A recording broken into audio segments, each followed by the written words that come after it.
Michael Burry has been one of the most talked about investors over the past couple of years, usually because of his extreme, over-the-top, bearish commentary on the market. Just take a look at this tweet from last year. People always ask me what's going on in the markets. It's simple, the greatest speculative bubble of all time in all things, by 2 orders of magnitude, hashtag FlyingPigs360. At the time, it was pretty easy to dismiss Michael Burry's warning, since the S&P 500 was up over 10% for the year so far, and would climb more than another 10% over the rest of 2021. And the NASDAQ did even better. Well, it turns out that Michael Burry's warning wasn't so crazy after all. The first 8 months of 2022 were the worst that the stock market and the bond market have seen in at least 50 years. There have only been 3 other times that both stocks and bonds were in the red this far into the year: 1973, 1974, and 1981, and now of course 2022. By the way, in case you were curious about his Twitter name, Cassandra was a Trojan priestess who was cursed by Apollo to speak true prophecies but to never be believed. Props to Brandon over at New Money for pointing this out in his awesome Michael Burry videos. So in this episode, let's see what the future holds by catching up on Michael Burry's latest prophecies about the stock market, starting with this tweet from just last week. I admit I'm feeling greedy. Wow, so talk about a complete 180. The market bottom must be in and it's time to load up on stocks, right? Well, not exactly. This is where some context really helps. You probably know that Michael Burry is famous for predicting the subprime mortgage crisis back in 2007, but it's important to understand how he made that prediction because he's doing the exact same thing today. Michael Burry noticed that bankers were bundling increasingly risky subprime mortgages with other types of debt. Then they would sell that whole bundle as a high-quality, low-risk product called a collateralized debt obligation, or CDO. Rating agencies that score the quality of the debt in these CDOs gave them the highest possible ratings, a AAA, which means that they have the lowest possible risk of default. Except that wasn't true. They just weren't looking at what was actually inside these bundles. And when Michael Burry saw this, his hedge fund spent $60 million on credit default swaps to bet against the US housing market. This subprime mortgage crisis would end up being a major factor in the 07-08 global financial crisis, meaning Michael Burry ended up correctly predicting one of the most cataclysmic downturns in recent market history. The problem? He bought those credit default swaps in 2005, and the collapse wouldn't happen for another 3 years. That means his aggressive $60 million bet against those CDOs looked insane for years and years until they weren't. Whether or not you saw the movie The Big Short, you probably know how the rest of this story goes. While his investors were kicking and screaming, Michael Burry made them over $700 million and made himself over $100 million in the process. We bought basically short $8.4 billion of credit default swaps related to mortgages or financial companies. And I was extremely confident in the outcome. Were your investors as confident? I know for sure that some of them thought I lost my mind. It's remarkable. There are investors who made tens of millions off this, and we're still pretty upset. Pretty crazy, right? But I'm reminding you of that story for a very specific reason. The way that Michael Burry predicted the collapse of those CDOs was by looking inside the bundles at the individual mortgages and other debts, instead of just taking their high scores at face value. Today, he's doing the same thing, but instead of bundles of debts, he's looking at bundles of stocks, specifically the S&P 500 and the NASDAQ, where bad-performing stocks are being covered up by being bundled with companies like Google, Amazon, and Microsoft. Here's how bad that cover-up actually is. A couple months ago, YCharts did a study looking at how well the S&P 500 would have done over the last 5 years if you remove the mega-cap companies sitting at the top. For the 5 years ending February 28, 2022, the S&P 500's performance would have fallen from over 15% per year to just under 7% per year. That's a 60% lower return over that 5-year period. So many companies being bundled into the indexes today are much lower quality than the ones sitting at the very top. Here's what Michael Burry said during an email interview with Bloomberg. The recent flood of money into index funds has parallels with the pre-2008 bubble in CDOs, the complex securities that almost destroyed the global financial system. The index fund inflows are now distorting prices for stocks and bonds in much the same way that CDO prices did for subprime mortgages more than a decade ago. The flows will reverse at some point, and it will be ugly when they do. And, like most bubbles, the longer it goes on, the worse the crash will be. By the way, that interview was over 2 years ago, so why is no one else catching on? Why is history repeating itself even though Michael Burry is giving everyone the same kinds of warnings? The difference between now and 2000 is the passive investing bubble that inflated steadily over the last decade. All theaters are overcrowded, and the only way anyone can get out is by trampling each other, and still the door is only so big. What he's saying here is that no one sees this bubble growing, because it's been so slow to grow in the first place. Index funds can be bought and sold just like any other fund or stock. According to most mainstream investing advice, buying index funds instead of stocks is a great way to spread out your risk. But there are many companies out there that only get their stocks bought because they're part of the index in the first place. No one is out buying those shares individually. That's what's causing their share prices to be artificially inflated, while people are still calling the indexes low-risk investments. And when the market finally figures this out, the floodgates will open and people will rush to sell their positions ahead of the next guy. Sound familiar? This is why it's so important not to just blindly follow the crowd into these huge passively managed index funds. That's where today's sponsor Composer comes in.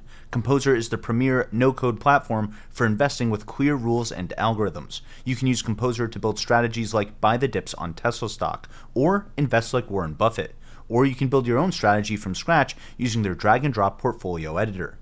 Composer protects your money by constantly monitoring your portfolio, rebalancing positions, and only trading based on market movements and data, not emotions and following the crowd. There's a reason why the biggest firms use algorithms to manage over $1 trillion in trades each year, and now Composer lets you trade the same way as the biggest hedge funds at a fraction of the price. As a bonus to my subscribers, you can get 1 month free by using the link in the description or by heading to composer.trade/YOU. Thanks to Composer and to all of you for supporting the channel. Alright, according to Michael Burry, there's good news and there's bad news. Here's what he was saying this summer when Y-Charts ran that study and the market made new lows. Adjusted for inflation, 2022's first half, S&P 500 was down 25 to 26%. NASDAQ was down 34 to 35%, and Bitcoin was down 64 to 65%. That was multiple compression. Next up, earnings compression. So, maybe halfway there. So the good news is that multiples are almost done compressing. Here's exactly what that means. Let's take a look at the average price to earnings ratio of the companies inside the S&P 500. The historic average PE ratio for the S&P 500 is about 16, and the median is 15. Just for some context, price to earnings ratios peaked at around 44 during the dot-com bubble and over 120 when earnings collapsed during the Great Financial Crisis. Last year, we peaked at around 37, so almost dot-com bubble territory. Today, the price to earnings multiples are sitting at around half that number, so they've already come way down. So to return to the average multiple of 15 to 16 times earnings, the market might have another 10% or so to fall, but not another 50%. That's the good news. The bad news is the second part of Michael Burry's tweet. Next up, earnings compression. So maybe halfway there. So the next shoe to drop is companies at the top of the indexes reporting lower than expected earnings. These earnings reports, and by Jove, the whole season, have a last hurrah feel. That's from July 26th. Yikes. About a month later, he clarified his earnings expectations for mega-cap companies. Subscription software and hardware revenue models revolutionized the way business is done and made for higher multiples in the market. But this means many businesses will show weakness later in a downturn. As we enter the fourth quarter and lap the first quarter, this should become more apparent. So a lot of the earnings weakness is still ahead of us when it comes to the companies at the top of the indexes. And that doesn't even consider inventories that have been piling up for months that these companies will have to sell at steeper discounts during the holidays, further eating into their earnings. But the pain won't just be at the top of the indexes. Don't forget, those are the good companies, not the excessively risky ones being bundled with them. Here's what Michael Burry had to say about the rest of those companies just over a week ago. This morning, there were still 218 primary stock listings in the United States with a market cap of over $1 billion and an EBITDA of less than negative $100 million. 29 of them had market caps of over $10 billion, totaling $655 billion. Saying it again, all the silliness must go.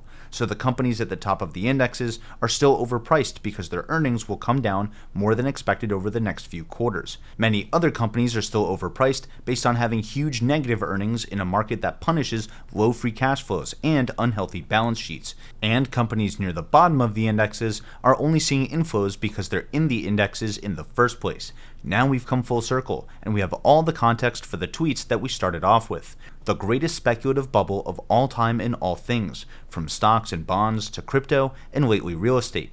Based on everything we've talked about, that certainly seems to be coming true. But what about this other tweet, where he's saying he's feeling greedy? And what does Michael Burry expect next from the stock market? Well, if we take a look at the S&P 500 over the last 6 months, we can see that it bottomed in the middle of June, then it rallied about 17% before giving back all of those gains and then some by the end of September. Same thing happened with the NASDAQ. So it's easy to assume that he's feeling greedy because we're bouncing off the bottom. But the way I actually read this tweet isn't that Michael Burry wants to load up on stocks because they're underpriced, it's that he wants to short the market because it's still overpriced, and he expects it to go down even more from here. How much more? Let's take a look at just a few more tweets. NASDAQ, a bull market because it's up 20% off its low? Who makes this stuff up? After 2000, NASDAQ did that 7 times as it fell 78% to its 2002 low. That's from August 10th, almost at the peak of this midsummer rally.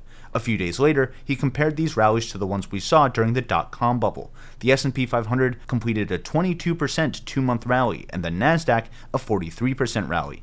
The S&P 500 would fall another 42%, and the NASDAQ another 48% by the bottom post-WorldCom in late 2002, May 21, 2001.